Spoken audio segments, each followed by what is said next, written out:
Dimu si na m ga-cut down my lifestyle maka na ya nụrụ nwaanyị nke abụọ. Mana ọ si alụmasị o, si bụ na ọgbakọ ọchịchị ti na ubu. Hey! Alụlụ bụ di ka m gụsịalụ yunivesiti wee pụta, so mụ na ya na-abụ wee bili.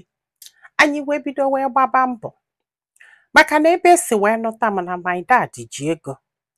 My dad wee bido wee nyebe di m connections. Anyị wee bido wee leba. A na-ekwu my dad tinye di m na gọọmenti. Ebido nyebe ya ọlụ, nyebe ya contracts. Egosi n'enu si n'ala. Ya wee mụọlụ ya ụmụ ịnọ, nwoke na-atọ na ofu nwaanyị. Na ka a na-akọrọ anyị ihe a kịta na ụmụ ya na-abọ n'obodo oyibo na-agụ akwụkwọ ebe ọ nọlụ Nigeria. Na fe enwegidego ego nwesị properties everywhere, yọta now.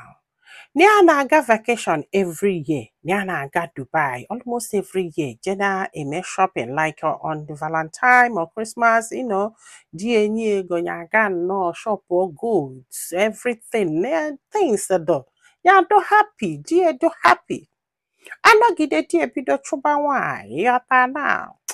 Ya bịa anya na ya na-abụ weli okwu ya si anyway n'ekodo ịghọta kịta ya enjoy ya life ya maka na di na-agba mbọ na ya gwa na-agbakwu mbọ tu.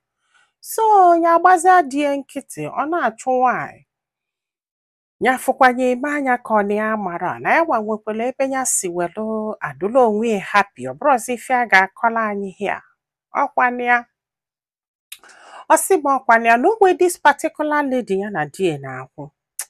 Ịbakolu the thing dozie too much. Di ebido na-akọlụ friends ya about the lady. Na ebido na-anụ.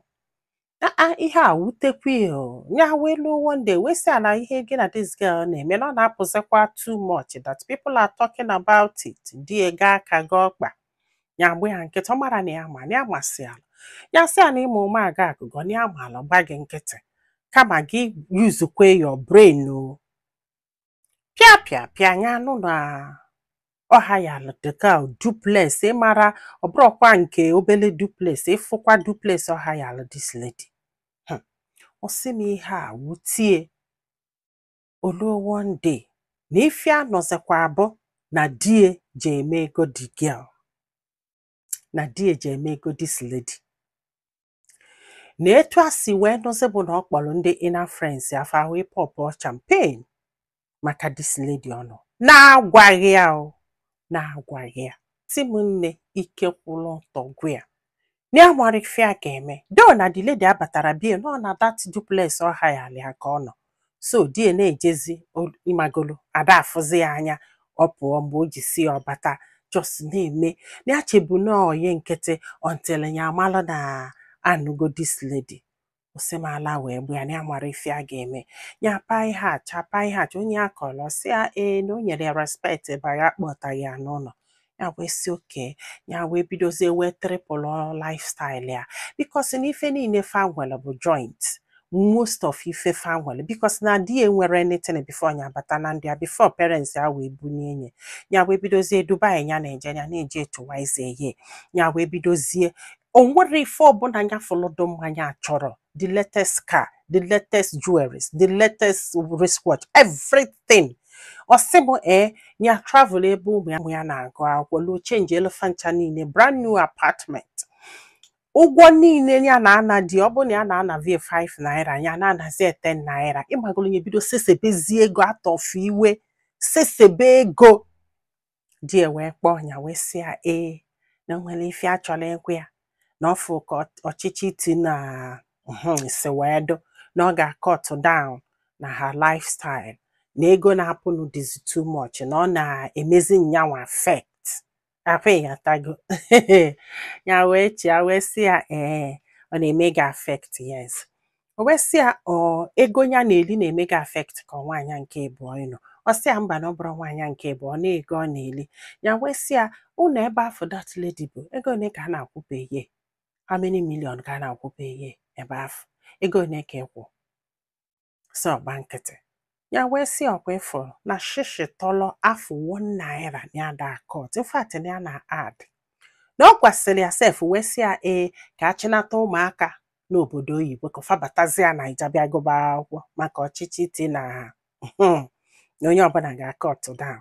Ya wee sị anya try kwana ya na o nwere ife megide ka ụmụ ya si obodo oyibo bata. In fact na ebe ọ nọ Naija ga-ejebekwa obodo oyibo jee gụba akwụkwọ.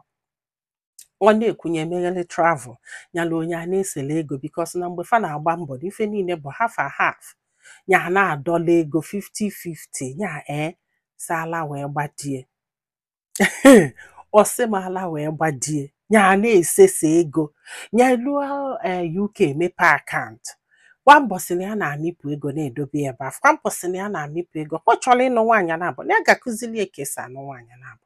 Ọ sị m ọkwa na ya di wee kpọọ papi ya wee gwaba papi ya sị papi ya na etu ya si esesa ego mere nke a mere nke a.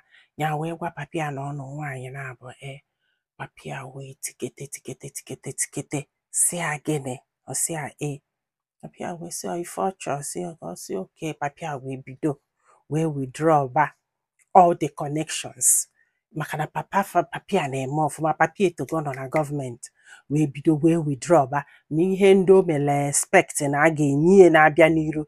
Papi ya na-abasị na o nyere aka n'isi. Ọ bụrụ dị sef na nke a na-eme ka mma karịa mgbe papi ya tiri aka. Papi ya na-ewithdraw ya na-eli ego. Ọzọ bụ ala wee gba this guy.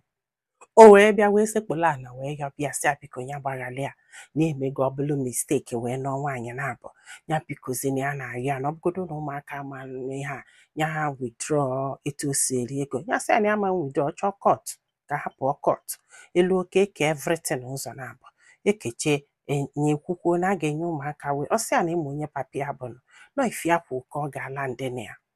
Ọ sị m di ya wee yọbakwa biko ya kwesị ya na enwere option na-abụghị gịnị that lady nụrụ must go home. Ọ sị ịmala ife ime n'isi eje nyekwe ndị befe. Ọ bụrụ nwa ka ị na-achọ ị ga-eje nọ nwaanyị na-abụ na ị na-akpata ego yes na-achụgharị ụmụ nwaanyị yes ya agba gị nkịtị na enyere gị nsogbu maka na iji ego for you to enjoy your life.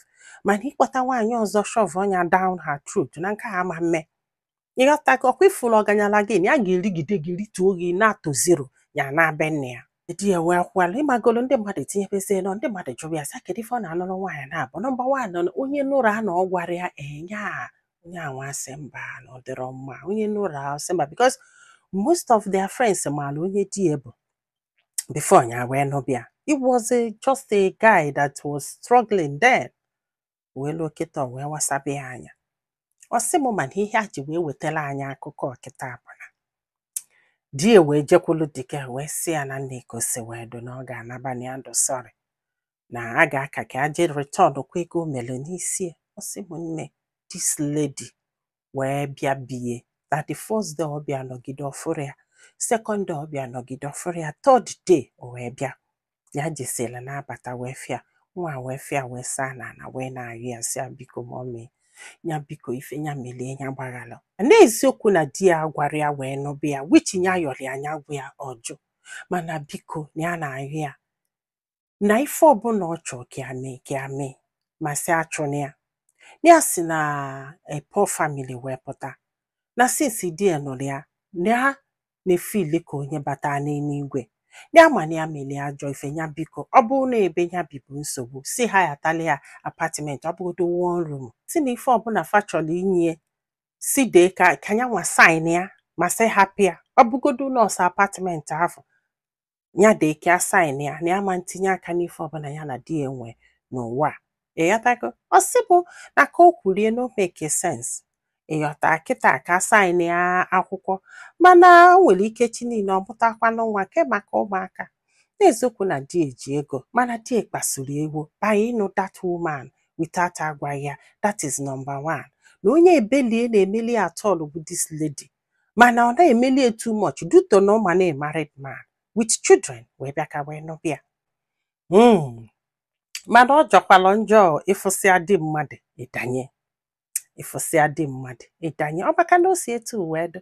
Ọ bụrụ na this lady na ọ bụ na o nwere ọnụ okwu n'ihe di ya nwere ịbara na another story ka a ga na-akọzi na past tense like a ga na-akọzi ife ọzọ gị nwa na-azazi nwunye odogwu. Ma bụrụ m what will come out tomorrow I don't know. Kama na ihe dị na poli O sikwala ike mana ọ bụ na ife ị ga-emenwu onye gbaghalụnụ hapụba ka anụba ha ịbụọ ka onye ajụlụ ma nyekwazị alụba aka tụsa ozi a ka olu ndị ọzọ ntị ndị be anyị daalụnụ ka ọ dị n'ụbọchị ọzọ.